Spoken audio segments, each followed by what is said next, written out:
Bom dia aos irmãos, a graça e a paz do Senhor Jesus Cristo. Eu quero ler com você nesta manhã, versículo 20 do capítulo 15 da primeira carta de Paulo aos Coríntios. Mas de fato, Cristo ressuscitou dentre os mortos, sendo ele as primícias dos que dormem. É manhã de domingo, manhã de celebração, manhã de louvor e honra ao nosso Deus, manhã em que aludimos à ressurreição do nosso Senhor Jesus Cristo. A ressurreição de Jesus Cristo é o penhor da nossa ressurreição. E sendo ele as primícias dos que dormem, nós somos aqueles que, por ele, seremos ressuscitados. Vamos orar. Pai, são claros os ensinos da Tua palavra para nós, as doutrinas fundamentais da nossa fé, entre elas a doutrina da ressurreição de Jesus, e nós te louvamos, Pai, porque naquele domingo pela manhã, o Senhor venceu a morte na pessoa de Jesus Cristo, dando-nos assim acesso direto à Tua pessoa e também a vitória sobre a morte. Muito obrigado, Deus, porque Jesus veio a este mundo como homem, sofreu as nossas dores, morreu a nossa morte para que vivamos nova vida. Nós te agradecemos, Pai, por essa verdade que dá sentido à nossa existência, que dá toda a fundamentação da nossa fé. Te louvamos, Deus, nesta manhã, pela ressurreição do nosso Senhor Jesus Cristo. Em nome dele nós oramos. Amém.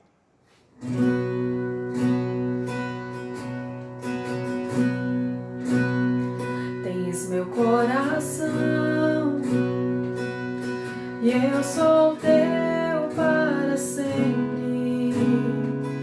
És a minha força, Deus de graça e poder.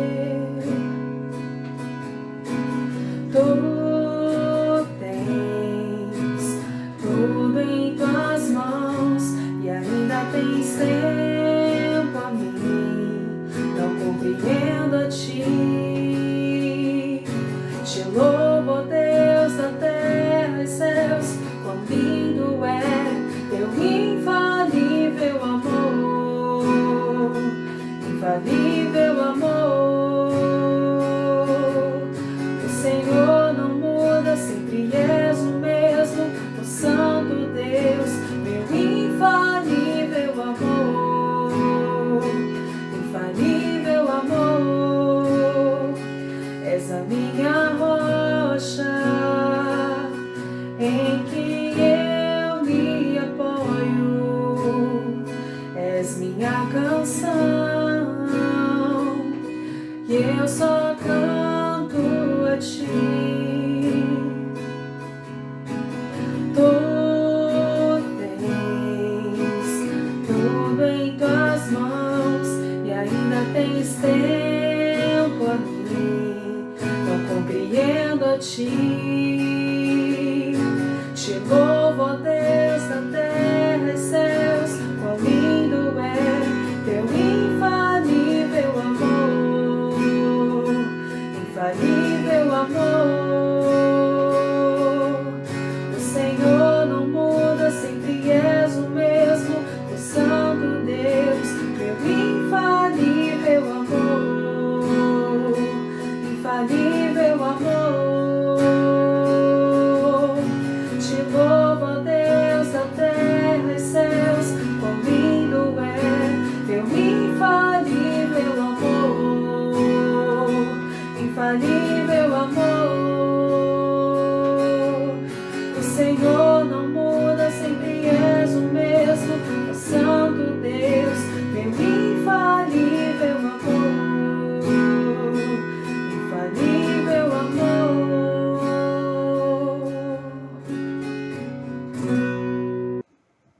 O Senhor não muda, o Senhor é o mesmo, meu infalível amor. És a minha rocha em quem eu me apoio. Eu quero ler também nessa manhã, em 1 Tessalonicenses, o capítulo 5, versículos de 9 a 11. Porque Deus não nos destinou para a ira, mas para alcançar salvação mediante nosso Senhor Jesus Cristo, que morreu por nós, para que quer vigiemos, quer durmamos, vivamos em união com Ele. Consolai-vos, pois, uns aos outros, e edificai-vos reciprocamente, como também estáis fazendo. Nesta semana nós tivemos alguns casos registrados da Covid-19 aqui na nossa cidade. E eu quero trazer para você essa palavra de conforto. Isso não é motivo para alarmes, para maiores preocupações, porque o Deus que nós temos é o mesmo ontem e eternamente. E o Senhor nos destinou para a salvação e não para a ira. O nosso exercício nesse tempo, meus irmãos, é nos alegrarmos com os propósitos do Senhor, com os desígnios do Senhor, entender que Ele está trabalhando na nossa vida, na vida da igreja, e buscarmos a paz nessa palavra que nós temos aqui, que nós somos destinados para a salvação e não para a ira. Portanto, consolai-vos e edificai-vos uns aos outros. Esse é o nosso desafio para esse tempo. Tá bom? Nós gostaríamos muito de voltar aos nossos cultos presenciais. Existe até um decreto do governador, e foi aqui também na nossa cidade, o prefeito baixou um novo decreto, liberando as igrejas com uma série de ajustes de conduta para que nós tivéssemos os nossos cultos presenciais com apenas 30% do contingente da igreja, com espaçamento entre as pessoas, usando máscara, álcool gel, a higienização do templo antes e depois da reunião, mas em função dos casos que foram registrados depois do decreto do prefeito, então nós preferimos manter a prudência e vamos esperar mais um pouco para nos reunirmos presencialmente, ok? E o meu pedido é que você continue orando. O meu pedido é para que você continue buscando o significado da igreja, a relevância da igreja para esse momento também. A igreja não se restringe aos cultos dominicais no templo, a igreja vai para muito além disso. É hora de sermos igreja em casa, é hora de sermos igreja na nossa vizinhança, é hora de sermos igreja consolando e edificando uns aos outros. É hora de sermos igreja sendo generosos. Eu quero agradecer muito a colaboração dos irmãos nesse tempo. Nós temos distribuído muitas cestas básicas, nós temos distribuído cobertores, nós temos atendido várias pessoas aqui da igreja que não são daqui da igreja. Inclusive, a minha precaução tem esse motivo. Eu tenho recebido muitas pessoas aqui de fora da igreja, então é importante nós nos precavermos. E também, se voltássemos a nos reunir agora, seria só para uma parte da igreja. Os idosos, as crianças não poderiam participar, e isso é um pouco complicado para a gente fazer. Então, vamos esperar mais um pouco em oração, sabendo que isso não vai trazer qualquer prejuízo para a igreja do Senhor Jesus Cristo. Muito pelo contrário, eu acho que a igreja tem sido muito abençoada nesse tempo. Nós temos aprendido lições de fé, nós temos aprendido que a igreja, como eu já disse, não se restringe às nossas reuniões dominicais, mas tenho visto os irmãos se movimentarem na sua generosidade, na sua disposição de se consolarem, na sua disposição de se edificarem. Parabéns, Igreja do Senhor Jesus, por viver esse tempo e mostrar a beleza da igreja, a beleza da fé, da confiança que nós temos nesse Deus que não muda, que é a nossa rocha onde firmamos os nossos pés. Ok? Então eu gostaria que você continuasse orando. Se você quiser vir aqui à igreja um dia da semana para nós orarmos juntos, distanciados, é claro, usando as máscaras, o álcool gel, todo esse protocolo que é necessário para esse momento, não deixe de vir. Eu posso conversar com você, eu posso te atender, se você preferir, e precisar muito que eu vá à sua casa, eu tenho toda a disposição, porque apesar das precauções, apesar da prudência, nós exercemos fé nesse momento. Sabemos que Deus está conosco e quer vivamos, quer durmamos, nós estamos unidos com Cristo, ok? Então, fique à vontade, fale comigo, nós podemos ter um tempo juntos, com poucas pessoas, 2 ou 3, não mais que isso, e eu tenho toda a disposição de estar contigo, de te atender, tá bom? Alguma necessidade, por favor, não deixe de vir aqui, não deixe de me ligar, para que eu possa te ir à tua casa, te acompanhar, tá bom? Muito bem, nós estamos estudando as cartas pastorais e eu quero convidá-los à nossa sala de aula virtual para que nós tenhamos então a segunda lição do nosso conteúdo, as cartas pastorais. Uma boa aula a todos. Estamos então na nossa sala de aula virtual e vamos para a segunda lição das cartas pastorais. E se Cristo não ressuscitou, é vã a nossa pregação, é vã a nossa fé. Em 2001, assistimos um filme chamado O Corpo, em que Antônio Bandeiras protagoniza um padre, sacerdote católico, que se alia a uma arqueóloga israelita para uma pesquisa que tem por objeto um corpo que havia sido encontrado nas cercanias de Jerusalém. E o sítio arqueológico, o próprio corpo em si, apresentavam evidências muito fortes de que aquele corpo seria o corpo de Jesus. Os dados coletados e o transcorrer da pesquisa estavam muito próximos dessa conclusão. Na história, um outro sacerdote se envolve com a pesquisa, ele confronta aqueles dados, ele estuda aqueles dados e ele chega à conclusão, antes da finalização da pesquisa, de que aquele era de fato o corpo do Senhor Jesus. Isso provoca nele uma crise de fé profunda e ele comete suicídio. A doutrina verdadeira é o tema da nossa lição nessa manhã. O nosso alvo é compreender o que é doutrina e o que é heresia. O nosso alvo também é buscar fugir das falsas doutrinas e, pelo contrário, perseverar na doutrina verdadeira.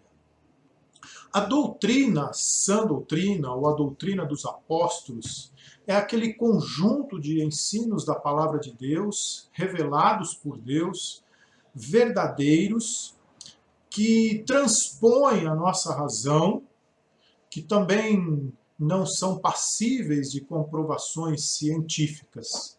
São verdades absolutas, nós chamamos de axiomas, que não são questionados e que formam as bases de toda a nossa fé.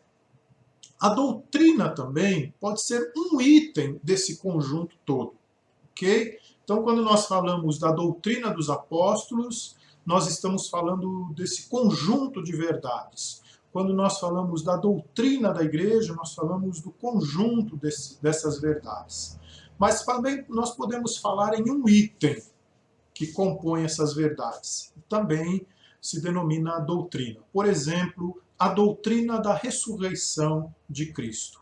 É um item das verdades da nossa fé que dá base para todo o conteúdo.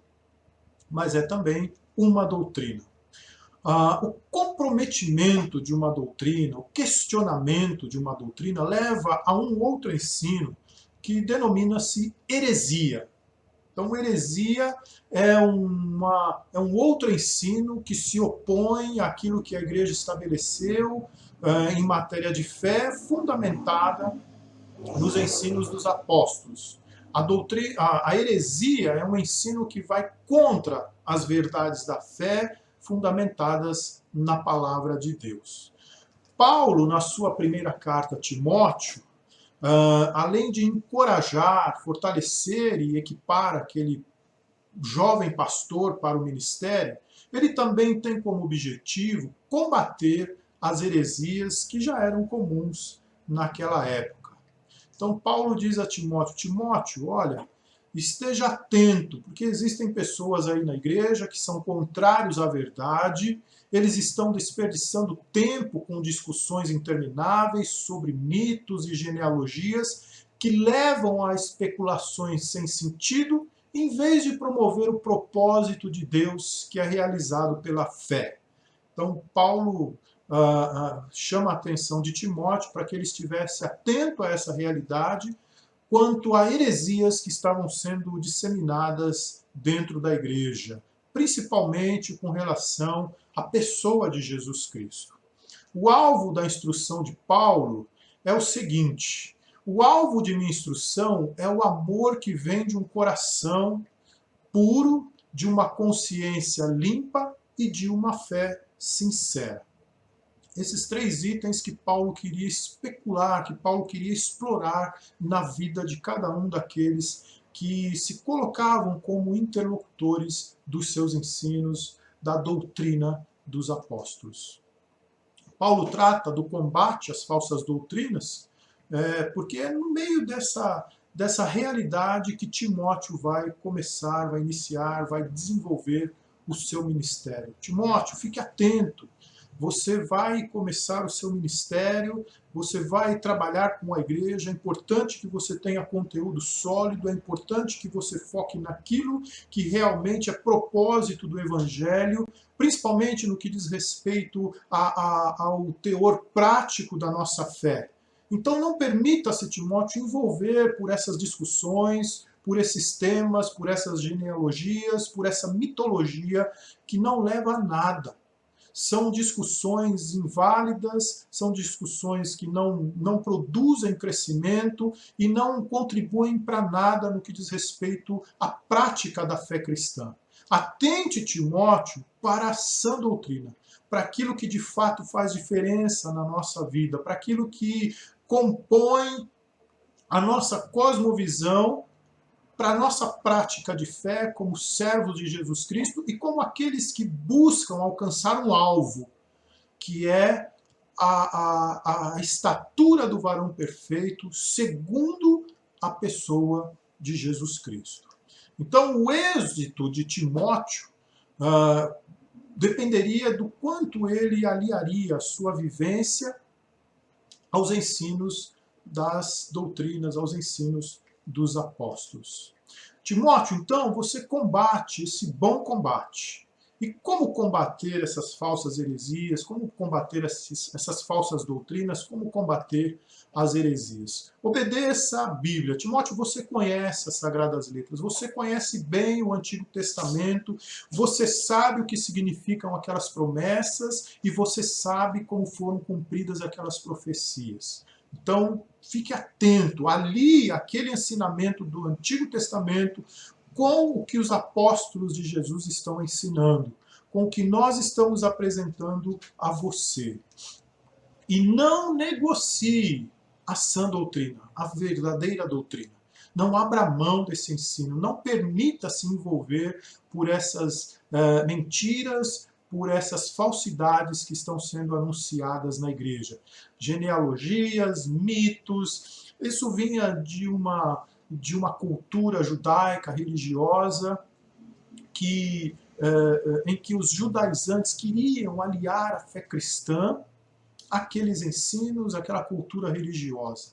Só que essa aliança comprometia a doutrina dos apóstolos, principalmente no que diz respeito à suficiência da pessoa de Cristo para a salvação. Então eles ficavam lá especulando, olha, quem é filho de quem? Né? Quem tem proeminência na igreja? Quem precisa ser circuncidado? Precisa ser circuncidado? Não precisa ser circuncidado? Precisamos seguir itens da lei? Precisamos guardar o sábado? Não precisamos guardar o sábado?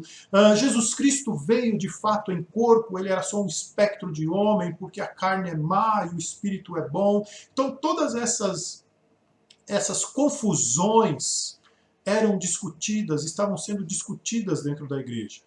E Paulo disse a Timóteo: não negocie a sã doutrina, não negocie a suficiência de Cristo para a salvação, não negocie a salvação pela graça, não permita que esse legalismo atinja o teu coração, Timóteo. Não negocie a doutrina verdadeira. E quais são essas doutrinas? Então nós podemos apresentar aqui uma base ou os fundamentos da sã doutrina eu queria mostrar para você nessa manhã.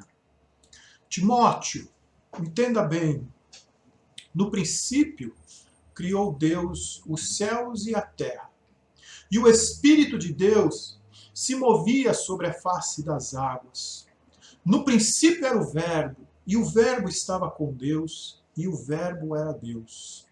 A Bíblia nos apresenta o Deus triuno, santo e eterno.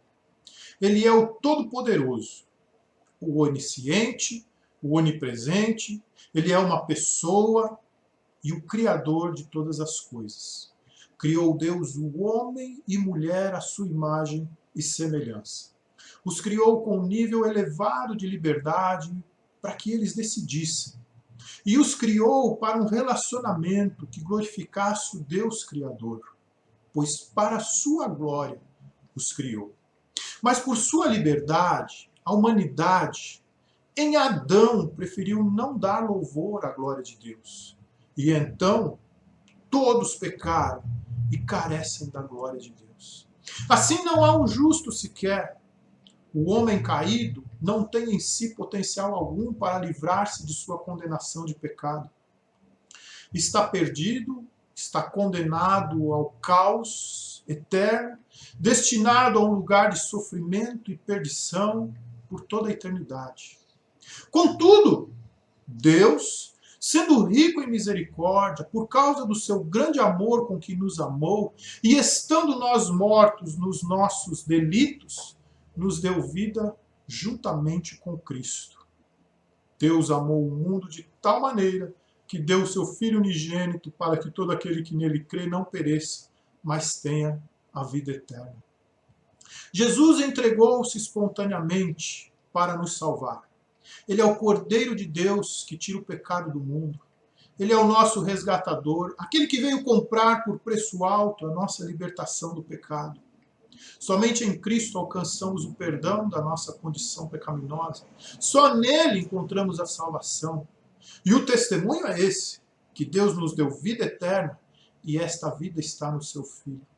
Ele morreu em nosso lugar, foi pregado na cruz, sacrificado injustamente, padeceu nossas dores, levou consigo as nossas faltas para nos reconciliar com Deus Pai, derramou seu sangue para remir os nossos pecados.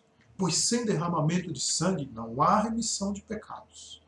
Ele morreu a nossa morte para vivermos nova vida.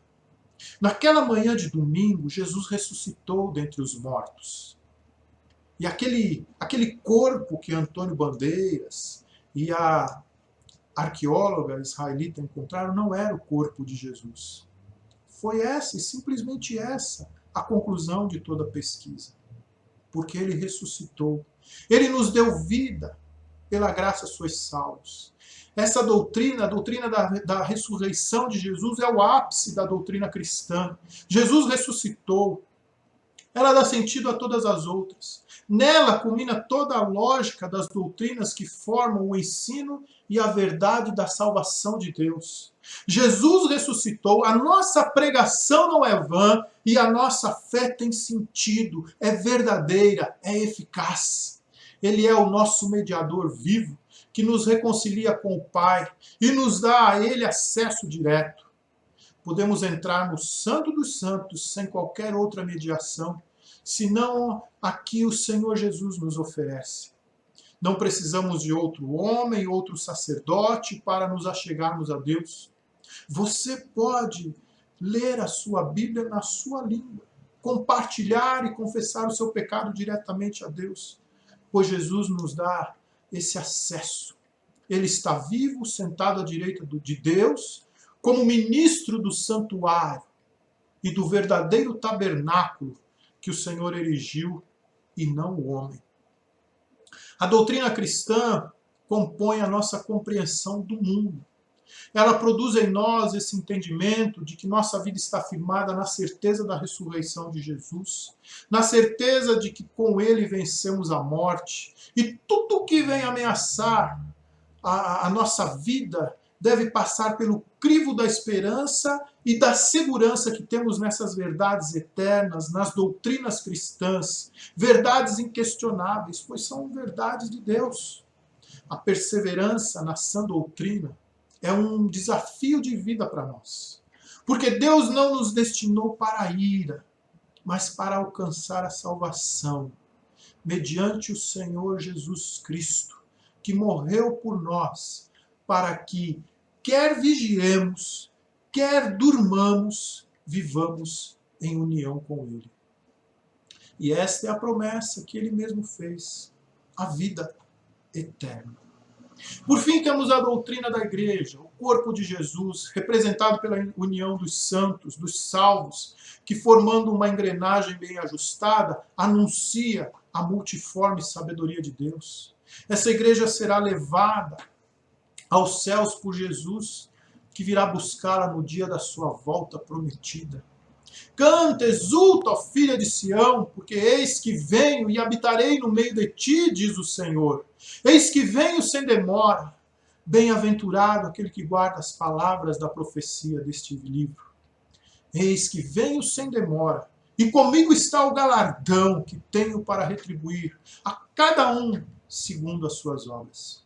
Então ouvi uma voz como de numerosa multidão, como de muitas águas e como fortes trovões, dizendo: Aleluia! Pois reina o Senhor, o nosso Deus Todo-Poderoso. Essa é a nossa doutrina, a base da nossa fé são essas verdades expostas aqui. O propósito da doutrina verdadeira é fazer com que os cristãos não se desviem do alvo, o qual não é outro, senão atingir a estatura de varão perfeito, segundo Cristo, sem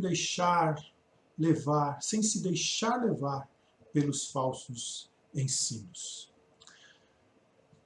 Que Deus abençoe o teu domingo, que essa reflexão na verdade da doutrina cristã, na verdade revelada, te faça refletir durante esse dia e se alegrar com a verdade de que Jesus Cristo é o nosso Salvador, ressuscitado dentre os mortos, o Senhor que reina hoje e eternamente.